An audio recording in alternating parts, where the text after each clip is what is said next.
रुक करेंगे अगली खबर की ओर। जो पाकिस्तान सेना और खुफिया एजेंसी आईएसआई जम्मू में आतंकी हमले करने में बुरी तरह से नाकाम साबित हुई है।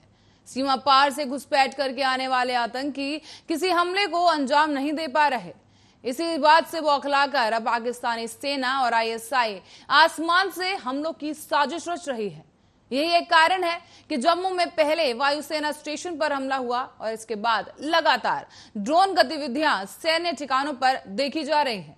पिछले 3 साल का रिकॉर्ड देखा जाए तो आतंकी एक भी हमले में कामयाब नहीं हुए हैं। इसी के साथ ही सीमा पार से होने वाली घुसपैठ भी नहीं हो रही है। सीज फायर में भी वो नाकाम हो सके हैं और इसी के साथ ही जम्मू में अंतिम सबसे बड़ा आतंकी हमला 2018 में हुआ था। इसके बाद से कोई भी हमला जम्मू में नहीं हुआ है।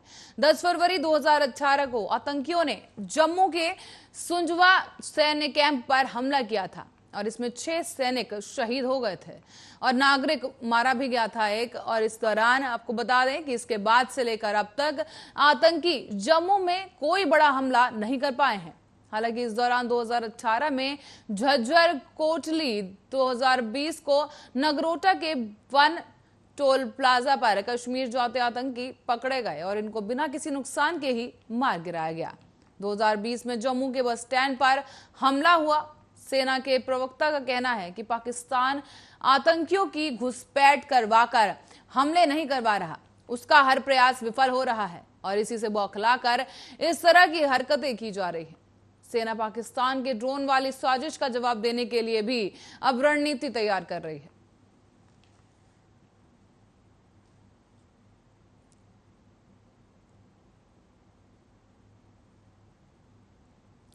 और राजधानी दिल्ली के फर्श बाजार इलाके में बीती रात सिलेंडर फटने की वजह से एक मकान में आग लग गई है।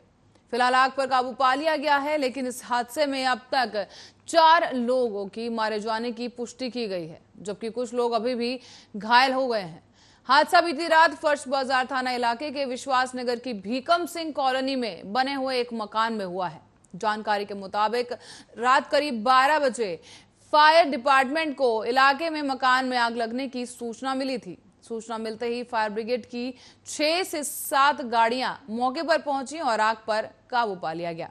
चश्मदीदों का कहना है कि जिस मकान में आग लगी उसकी बाहरी तरफ एक दुकान है, जहां गैस सिलेंडर रिफिल करने और चूल्हे की मरम्मत करने का काम हुआ करता था। बताया जा रहा है कि रात में दुकान के अंदर रखे सिलेंडर में ही ब्लास्ट हो गया। यह धमाका इतना जोरदार था कि इससे मकान के एक कमरे की दीवार ढह गई। इस घर में करीब 5 लोग रहा करते थे और बताया जा रहा है कि काफी धुआं होने के चलते जो घर वाले थे वो बाहर नहीं निकल सके, जिसके बाद उन्हें रेस्क्यू कर गंभीर हालत में अस्पताल में भर्ती कराया गया। इस दौरान दिल्ली फायर सर्विस के डायरेक्टर अतुल गर्ग ने ये जानकारी दी है कि फर्श बाजार इलाके में मकान में सिलेंडर फटने से आग लग गई और इस हादसे में अब तक 4 लोगों की मौत हो चुकी है, जबकि एक व्यक्ति बुरी तरह से आग में झुलस गया, जिसका इलाज जारी है।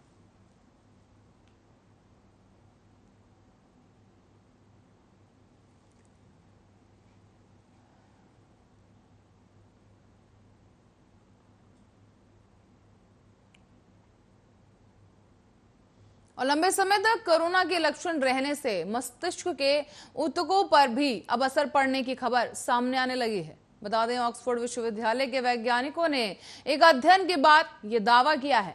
अध्ययन के मुताबिक सूंघने की शक्ति पर नियंत्रण करने वाले दिमाग के हिस्से में कोरोना का असर अब देखने को मिल रहा है।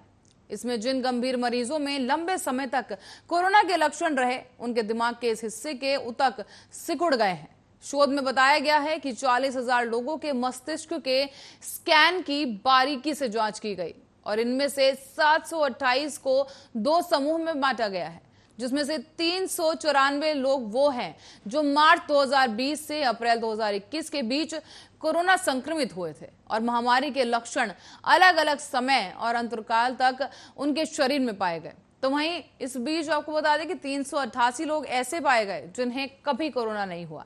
वैज्ञानिकों ने इनके मस्तिष्क की स्कैन की तुलना की तो ये जानकारी मिली कि जिन लोगों में अधिक समय तक कोरोना के लक्षण पाए गए थे, उनके मस्तिष्क के एक हिस्से के ऊतकों का आकार अन्य लोगों की तुलना में छोटा पाया गया है।